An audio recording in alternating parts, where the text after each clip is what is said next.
Hello friends, कैसे हैं आप सब। आशा करती हूँ आपकी तैयारी बहुत अच्छी चल रही होगी, आप अपना ख्याल रख रहे होंगे। आज के इस वीडियो में मैं बात कर लेती हूँ early farming communities of Gujarat, जो कई बार शॉर्ट नोट या ऑब्जेक्टिव क्वेश्चन में पूछ लेता है।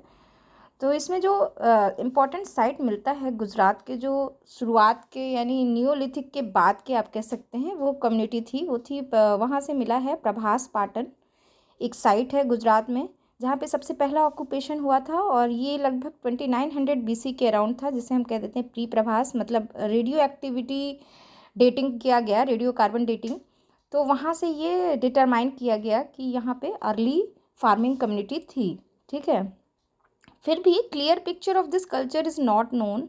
एग्जैक्टली नहीं पता चल पाया, अभी और एक्सकेवेशन की ज़रूरत है और एक्सप्लोरेशन की ज़रूरत है। Pottery is mostly gritty and sturdy. ठीक है, बहुत ज़्यादा ऐसे थे, दानेदार थे लेकिन मजबूत थे। ठीक है, these are mostly red and grey ware with incised chevron decoration. तो आप देख रहे हैं ये ज़्यादातर रेड और ग्रे वेयर थे। तो RAGW, ये जो रेड एंड ग्रे वेयर है ना, इसको मैं अलग से भी आपको बताऊंगी। तो यहाँ की पॉटरी कुछ इसी तरह थी। ठीक है, उसमें ये इंसाइज सेवरॉन डेकोरेशन हुआ था। तो ये कुछ इसके इम्पॉर्टेंट पॉइंट्स है जो आपको ध्यान में रखने हैं। सॉरी, आज मेरा गला ठीक नहीं है, मैं पिछले 3-4 दिनों से बहुत ज़्यादा कोल्ड और कफ से सफ़र कर रही हूँ। मैं पूरी कोशिश कर रही हूँ आपका वीडियो लाने की रेगुलर, लेकिन कुछ कभी इंटरनेट इश्यूज़, कभी कुछ और हेल्थ इश्यूज़ हैं। तो मैं पूरी कोशिश कर रही हूँ, आप अपना स्टडी करते रहें, बाकी के वीडियोस देखते रहें, क्योंकि इतना तो मैंने दे ही दिया है कि आपकी तैयारी होती रहेगी। ठीक है, अभी नेक्स्ट अगर देखा जाए तो यहाँ पे नागवादा एक जगह है बड़ौदा में, वहाँ भी मिल गया है, लगभग सारे स्ट्रेटिग्राफी हो गए हैं। तो उसमें देखा गया है 3000 से 2600 BC के अराउंड वहाँ पे कम्युनिटीज़ थे। और earliest evidence of human movement from Sindh to Gujarat before the rise of Indus valley civilisation. आप देख रहे हैं कितना अर्लीस्ट फार्मिंग कम्युनिटी है। ठीक है, ceramic of hard pink to red fabric. तो जो वो उनके पॉटरी थे वो पिंक कलर के थे और रेड भी थे। ठीक है, फैब्रिक भी वो यूज़ करते थे जो रेड कलर थे। ये जो रेड कलर बनाया जाता था, ये बनाया जाता था ब्लड से, जो मैं आगे आने वाले टाइम में बताऊंगी। Pottery often compare with Amri in Sindh. Amri एक बहुत इंपॉर्टेंट साइट है। तो वो जो यहाँ की पॉटरी थी वो लगभग रिजेंबल करती थी किससे, आमरी में पाए जाने वाले पॉटरी से। ठीक है, एक और बहुत इंपॉर्टेंट टॉपिक है जो आपके सिलेबस में भी है, वो है कॉपर होड कल्चर। कॉपर होड कल्चर कुछ नहीं था, ये एक बहुत सारी फाइंडिंग्स मिली है यहाँ गंगा बेसिन के पास, गंगा वैली के पास, मतलब बहुत सारे आप क्या कह सकते हैं, मिट्टी के बने हुए पॉट्स और तरह तरह की चीज़ें मिली हैं और एक साथ मिली हैं। ठीक है, तो ये माना जाता है कि वहाँ पे कम्युनिटी रही होगी और फिर जो है वो माइग्रेट कर गए होंगे। तो इसके बारे में थोड़ा थोड़ा पॉइंट जान लेते हैं जो इम्पॉर्टेंट है। ये आपने नोटबुक में इसी तरह आप लिखिएगा फ्रेमवर्क बनाते हुए।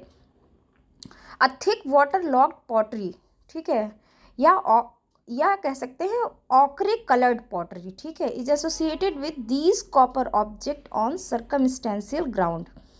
नेक्स्ट है represent late Harappan and pre iron culture. ठीक है, तो आयरन कल्चर समझने से पहले ये थोड़े थोड़े 2-4 पॉइंट्स है जो आपको बताने ज़रूरी थे, but this is still very tentative and not substantiated by any direct evidence. मतलब कोई अभी इसको हम बहुत कायदे से नहीं समझ सकते, क्योंकि हमको अभी पूरी स्ट्रेटिग्राफी नहीं मिल रही है, रैंडम तरीके से मिलता रहा। आप जाए कभी इलाहाबाद और मिर्ज़ापुर की तरफ जाएंगे तो आपको आज भी मिलेगा ये देखने के लिए। ठीक है, the copper object of this culture are both beaten and prepared by double casting.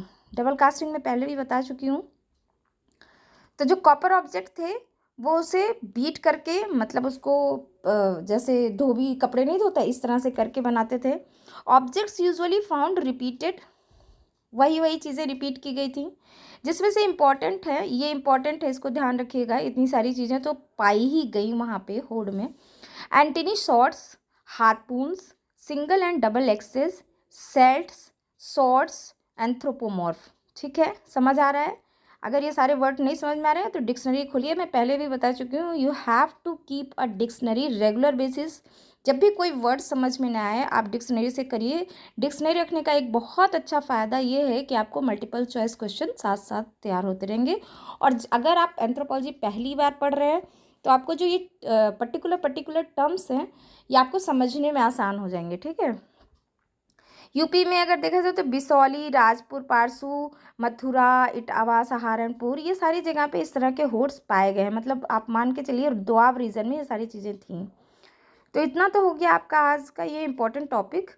तो मिलते हैं फिर नेक्स्ट वीडियो में, तब तक पढ़ते रहिए और अपना ध्यान रखिए। All the best, thanks for listening.